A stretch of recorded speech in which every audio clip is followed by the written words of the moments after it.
안녕하세요, 박진우입니다. 얼마 전에 현대자동차가 미국에 무려 31조 원을 투자하겠다는 계획을 발표했는데, 맨해튼에서는 이미 2019년 이후부터 정말 적극적인 모습을 계속 보여주고 있었어요. 그래서 오늘은 현대자동차가 맨하탄에서 만들어 왔던 숨은 이야기를 한번 살펴보겠습니다.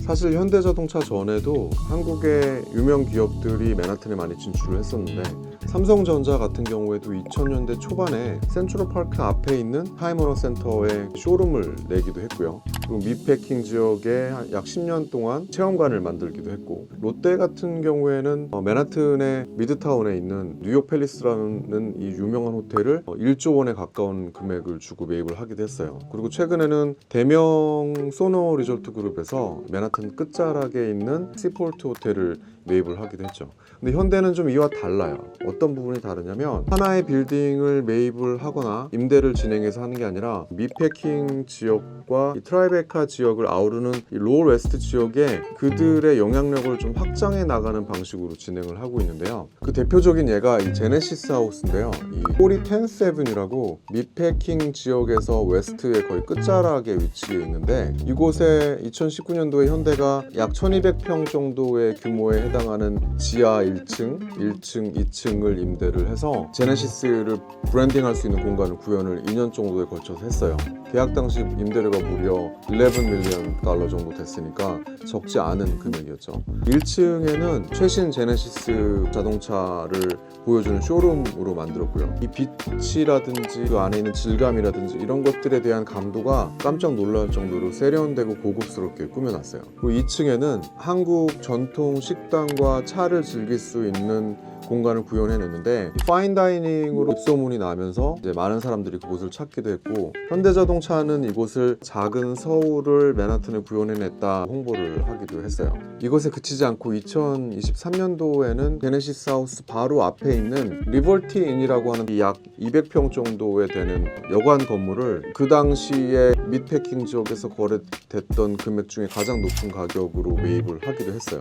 이곳을 또 제네시스하고 연관돼서 꾸며보겠다라는 이야기들을 하고 있는 것 같아요. 이 미패킹 지역은 한국의 마장동이라는 지역처럼 예전에는 이 육류를 가공하고 저장하고 판매하는 중심지였었는데, 1990년대 이후부터 조망을 받으면서 최근에는 에르메스라든지 구찌라든지 롤렉스라든지 스타벅스 리졸브라든지 이런 아주 고급스럽고 트렌디한 리테일러들도 진출하는 지역으로 바뀌기도 했죠. 그리고 허드슨 야드에서부터 시작돼서 이 미패킹 지역에서 끝나는 하이라인 공원이 이어져 있고요. 최근에 완성된 리틀 아일랜드라고 이 허드슨강 변에 현대적인 디자인을 가미한 공원을 만들어냈는데, 그곳도 바로 이 미패킹 서쪽 끝에 위치해 있고요.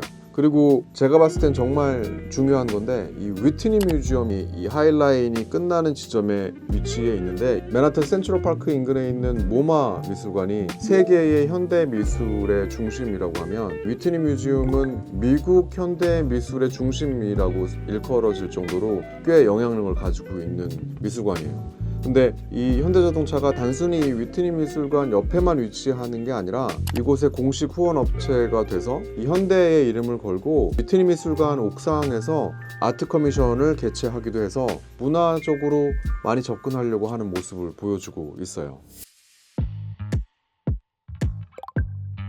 벤츠라든지 포르쉐, 렉서스, 전통적인 고급 자동차 브랜드들은 대부분이 이 50가 위쪽에 센트럴파크 웨스트 지역 쪽에 집중돼서 위치해 있거든요. 근데 현대자동차는 그곳을 선택하지 않고 이 미패킹 지역을 선택을 했어요. 근데 또 이 미패킹 지역에 현대자동차만 있는 건 아니고요. 2021년도에 제네시스 하우스가 오픈을 할 당시에 이 루시드라는 전기차도 이쪽에 쇼룸을 오픈을 했고요. 리비안이라는 전기 자동차 회사도 이쪽에 오픈을 했고요. 그리고 최근에는 최고급 브랜드라고 할 수 있는 롤스로이스까지 그들의 쇼룸을 열을 정도로 이 지역이 새로운 트렌드의 중심으로 변화하고 있고, 중심성의 흐름이 위에서 좀 아래로 내려오고 있다라는 생각을 해볼 수도 있기도 해요. 남쪽으로 자동차로 약 5분 정도 거리만 내려가면 있는 트라이베카 지역에 현대자동차가 8층 규모의 건물을 매입을 했는데요.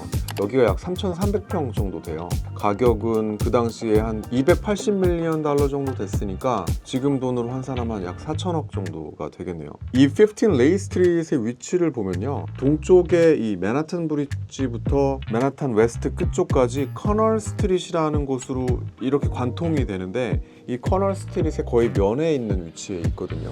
이 위치도 저는 전략적으로 매입을 했다고 보여지는 게, 서울에서 양재 IC를 지나다 보면 우리가 현대 기아 자동차의 로고가 붙어있는 사옥을 볼 수가 있듯이, 커널 스트릿에서 연결돼서 맨하탄과 뉴저지를 오고 가는 홀랜드 터널에서 가장 가시성이 좋은 곳에 이 빌딩이 위치해 있어요. 입체적으로 정말 잘 지어진 빌딩인데, 8계층을 전체가 현대가 사용을 하면서 그들의 브랜드를 각인시키려고 하는 모습을 보여주고 있는 것 같아요. 트라이베카 지역은 이전에 428 그리니치 스트릿 이야기를 드릴 때도 말씀드렸지만 Young and Rich and Famous로 대변되는 곳이거든요. 연간 가구 소득의 90만 불 정도로 아주 높은 소득을 가진 사람들이 모여 사는 곳인데요. 정말 수많은 미슐랭 스타를 받은 레스토랑들이 이곳에 밀집해 있기도 하고요. 그래서 이렇게 보시면 현대자동차가 맨하탄 전체 안에서도 특히 로어 웨스트라고 불려지는 이 지역에 더욱 집중을 하고 있는 것 같아요.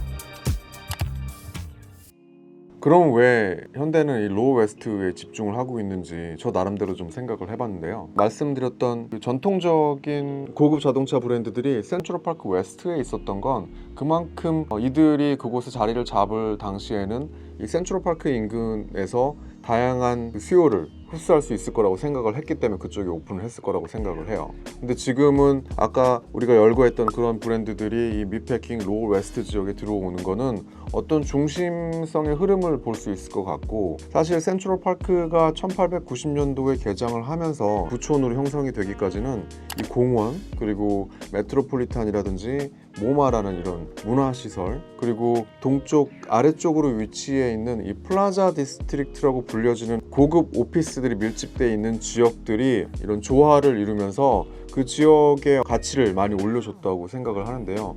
최근 2000년도 이후에는 이 로어 웨스트의 그런 공통점들을 보여주는 모습들이 많이 보여져요. 센트럴파크가 있다고 하면 하이라인 파크도 있고 리틀 아일랜드라는 공원도 개장을 했고요. 그리고 사실 위트니 뮤지엄도 센트럴파크 인근에 있다가 이전을 해 온 거거든요. 더 중요한 건 거대 테크 기업들, 구글, 페이스북, 아마존, 디즈니, 창조적인 성격을 가진 테크 잡들이 정말 많이 이 로어 웨스트에 새로 오픈을 했고 자리를 잡고 있어요. 이 로어 웨스트가 그런 부분들을 잘 축적해 나가고 있어서 점점 더 중심성을 키워 나갈 수 있는 조건들을 가지고 있다고 보여져요. 센트럴파크 인근이 20세기의 뉴욕 상류층의 삶을 정의하는 지역이었다고 하면, 로어 웨스트 지역은 창의적, 문화적 자본이 모이는 신흥 부촌으로 부상하고 있다, 이렇게 정의를 해볼 수 있을 것 같아요. 오늘은 최근에 맨하튼에서 정말 적극적인 현대자동차의 행보를 살펴보면서 현대자동차가 정말 맨하튼을 잘 이해하고 그들의 영역을 잘 확장해 나가고 있다는 모습을 볼 수가 있었고요. 이를 통해서 로어 웨스트 지역이 가지고 있는 중심성, 이런 부분을 다시 한번 확인할 수 있었던 시간인 것 같습니다. 다음번에는 더욱더 재미있고 유익한 뉴욕의 숨은 이야기로 찾아뵙겠습니다. 구독과 좋아요 잊지 마시고요. 시청해주셔서 감사합니다.